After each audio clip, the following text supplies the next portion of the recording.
Bendito Senhor, Pai Santo que estás nos céus, nós te louvamos. Obrigado, meu Senhor, por mais um dia em tua presença. Mais um dia, Senhor, que tu nos concede para te servir, para servir a tua igreja, para amar, Senhor, para demonstrar, meu Senhor, com palavras e com ações. Amado Senhor, Deus bendito, Deus poderoso, abençoa cada irmão neste dia. Toma em tuas santas mãos toda a tua igreja, crianças, jovens e adultos.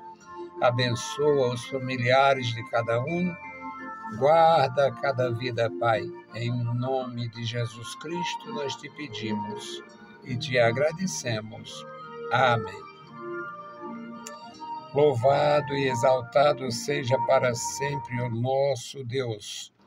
Graças ao nosso Senhor, estamos de volta com a palavra ao amanhecer. O nosso desejo é contribuir, fazemos isto com muita alegria. Reconheço a não insignificância, porque é grandiosa a palavra do Senhor, mas eu reconheço a limitação, nossa limitação no serviço. Mas o meu desejo é tão grande e demonstrei isso. É muito difícil você fingir uma coisa o tempo todo. Muitos fingem no momento, dá para se aguentar num determinado período. Mas eu estou com mais de meio século de dedicação. A gente diz assim, parece uma vantagem, mais de meio século. Na verdade, eu vou completar 56 anos de fé. Comecei logo no começo da fé, eu comecei o meu trabalho como professor. E, portanto, já são 53 anos como professor. E parece uma vantagem, só que à medida que esse tempo todo passa, a gente vai andando para cair naquele lugarzinho que todo mundo termina. Jacó chamava o caminho de toda a terra, aí eu chamo cemitério mesmo. Mas nós temos o privilégio de servir. E se tiver inteligência para servir bem, se tiver temor para servir bem, tem benefício. Nosso salmo hoje é o salmo de número 15. Hoje é o 15º dia do mês e do ano, e nós vamos ler o salmo de número 15. Uma inquietante pergunta do salmista certamente estava no seu coração e ele queria certificar-se com Deus. Senhor, quem habitará no teu tabernáculo? Quem morará no teu santo monte? Aquele que é limpo de mão, ou melhor, aquele que anda em sinceridade e pratica a justiça e fala verazmente segundo o seu coração. Aquele que não difama com a sua língua, nem faz mal ao próximo, nem aceita nenhuma afronta contra o seu próximo. Aquele cujos olhos o réprobo é desprezado, mas honra os que temem ao Senhor. Aquele que, mesmo que jure, com dano seu não muda. Aquele que não empresta o seu dinheiro com usura, nem recebe peitas contra o inocente. Quem faz isto nunca será abalado. É uma bênção aprender na palavra de Deus os princípios. Quem habitará no teu tabernáculo? Não havia doutrina de céu habitado por humanos? não havia esta doutrina, quem traz esta doutrina com toda a perfeição é nosso Senhor Jesus Cristo, que dá testemunho que foi enviado do céu, dá testemunho que vai concluir a obra e vai para o céu, e dá um testemunho com promessa à sua igreja de que não os deixaria órfãos, mas voltaria no tempo de Deus, quando cumprir o tempo divino, para levar os seus para estar com Ele no reino dos céus. Bom, estas coisas não eram doutrinas claras no Antigo Testamento, porque a verdade de Deus, a revelação de Deus, ela vai se aprofundando à medida que o tempo passa. Muito embora tenhamos alguns questionamentos. Por exemplo, hoje tem muita informação a respeito de Deus pelas Escrituras. E seria muito difícil as pessoas acreditarem que o anjo tinha aparecido naquela rua, naquele bairro, naquela cidade. O nosso inimigo não dorme e o que aparece naquela rua, naquele bairro, naquela cidade, são os mortos, os ídolos, os demônios, no conceito da maioria. Mas não aparecem os anjos. Não aparece um anjo reprovando, não aparece um anjo prometendo, não aparece um anjo livrando, não aparece. Questiona-se. É um direito e é justo questionar por que nós não temos mais as manifestações teofânicas ou manifestações de Deus através dos anjos. A resposta na nossa condição de estudiosos, de mestres da palavra de Deus, que é um privilégio quase sobre-humano, é que hoje nós temos tudo nas Escrituras. Hoje nós temos tudo registrado. Todas as promessas de Deus aos patriarcas foram cumpridas no decorrer dos milênios. Todas as profecias a respeito do Messias humano foram cumpridas há 2000 anos, com a vinda de Cristo, o ministério de Cristo na Terra, e todas as profecias ou promessas do Novo Testamento estão se cumprindo e haverá de cumprir-se as demais até a consumação. Então, é uma maravilha esta palavra exposta. Isso aqui é como um espelho. Isso aqui é uma profundeza de revelação. Senhor, quem habitará no teu tabernáculo? Quem habitará no teu reino, na tua mansão celestial, na tua casa celestial? Quem habitará no teu tabernáculo? Quem morará no teu santo monte? O conceito dos antigos. Quando não havia estas clarezas doutrinárias, é que Deus morava num monte divino.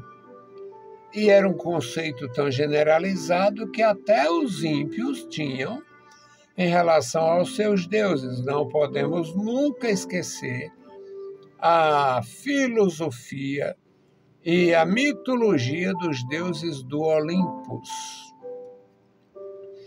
Então, o salmista tinha uma pergunta para Deus: quem vai habitar no tabernáculo? Quem morará no lugar santo? A resposta pelo Espírito é aquele que anda em sinceridade, aquele que pratica a justiça, aquele que fala a verdade conforme o que está no seu coração. A sinceridade do coração, a justiça do coração, a verdade do coração. porque é comum entre nós humanos ter uma coisa no coração e não expor. Alguns morrem do coração e não diz o tamanho do problema, a terrível mágoa, a carga mortal que carrega, por medo, por orgulho, por incapacidade de se comunicar, para não dividir com ninguém o seu fardo e para não ser julgado ou censurado, porque a gente é julgado e censurado sempre que abrimos os nossos corações. Enquanto alguns, ouvindo a nossa história, a nossa confissão de pecado, de fraqueza qualquer, enquanto alguns glorificaria a Deus e intercederia por nós, outros iam dizer, ainda está vivo desse jeito, porque é da natureza humana fazer esse tipo de julgamento. Então, alguns não abrem nunca o seu coração, não abrem as suas comportas, nunca.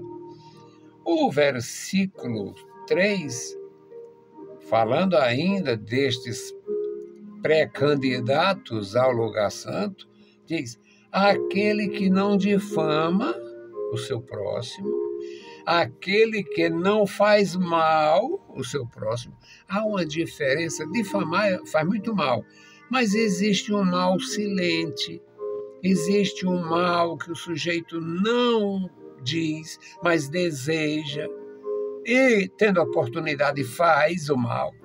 É diferente de difamar, porque o difamar pode ser apenas espalhar uma coisa que tenha tomado conhecimento, seja ela verdadeira ou não. Então, no versículo 3 fala o que este candidato ao reino celeste não faz. Ele não difama o seu próximo, ele não usa o dom da fala para fazer o mal ao seu próximo, ele não faz mal pessoalmente, ele não aceita a afronta contra o seu próximo, não participa de ciladas, de afrontas, de decepcionar o seu próximo. Ele não aceita. Ele não aceita nenhuma dessas coisas. Aquele que não aprova o desprezível, o versículo 4 diz, aquele cujos olhos o reprobou é desprezado. O sujeito que não serve como cidadão, o cara que não tem princípio, não presta, não tem amor à sua mulher, à sua mãe, aos seus filhos, aos seus pais, não tem realmente uma vida digna como ser humano, um servo de Deus candidato ao reino celeste não se acompanha. Aquele cujos olhos o reprobou é desprezado. Ele não anda com quem é desprezado pelos outros, é desprezível, é reprovado pelo público. Ele não se acompanha com bandido, não se acompanha com perverso, com pervertido. Não se acompanha com o enganador, com o vigarista, com o velhaco. Não se acompanha. Porque ele tem um objetivo espiritual: habitar no tabernáculo de Deus. Aquele cujos olhos o reprobou é desprezado, mas honra os que temem ao Senhor. Aquele que mesmo que jure, quantas vezes o indivíduo dá uma palavra, digamos em termos de negócio mesmo, depois tem um prejuízo, mas aqui diz, aquele que mesmo que jure com dano seu não muda, ele não volta atrás, ele prefere ter um pequeno prejuízo do que ficar mal visto, por causa do testemunho. Aquele que não empresta o seu dinheiro com usura. Muitas e muitas vezes alguém na igreja me consultou. Pastor, mas aí o que é a usura? Como é que é? É quando você explora alguém que necessita. Se você, às vezes, tem, não quer emprestar e vai botar um juro bem alto para a pessoa desistir. Ela até se sujeita porque está precisando. Então, isto é usura. Ah, mas aí tem outros que já é radical demais. Não empresta, e se emprestar não recebe nenhuma correção. Não é necessário fazer isto. Agora, se houver essa situação, empreste e faça uma correção como se estivesse numa instituição bancária séria, se é que você vai emprestar. E quando emprestar, empreste a quem você conheça que possa pagar. Porque ninguém pega o que é seu para dar aos outros. Então, aquele que não empresta o seu dinheiro com usura, aquele que não explora o necessitado, nem recebe peitas contra o inocente, não recebe, não participa de motim, de chantagem, de assassinato de ninguém, não encomenda obra imunda. Quem faz isto, diz o salmista, pelo Espírito do Senhor, quem faz isto nunca será abalado. É muito seguro andar com Deus. É muito seguro servir a Deus. É muito seguro. Agora, o versículo 2 dá os pontos cardeais da vida cristã. Aquele que anda em sinceridade, aquele que pratica a justiça, aquele que fala verazmente ou fala só a verdade, conforme o conteúdo do seu coração. Já viu aí os pontos cardeais da fé? Sinceridade, justiça, veracidade e inteireza de coração. Que Deus nos abençoe, nos guarde, nos ajude e nos enche da sua graça. A nossa intercessão hoje continua pelas nossas irmãs que estão em tratamento de muita necessidade de atenção. Irmã Raquel, Irmã Laurinda e Irmã Lucimar, as três tratando CA. Bendito o Senhor, Pai querido que estás nos céus, nós te louvamos. Obrigado pela vida, pela salvação, pela comunhão, pela tua bondade e graça, Senhor. Agora te apresentamos, Pai, a irmã Raquel, a irmã Laurinda, ó Deus, toma em tuas santas mãos, a irmã Lucimar, guarda as tuas servas, manifesta o teu poder na vida delas, Pai, dando vitória, ó Senhor, nesta luta tão grande, Senhor, contra as enfermidades. Pai, bendito, abençoa as tuas filhas e as suas famílias. Abençoa e guarda cada um de nós, nos dá um dia de paz na tua presença. Em nome de Jesus, nós te pedimos. Amém. Meus queridos irmãos, a paz do Senhor e bom dia.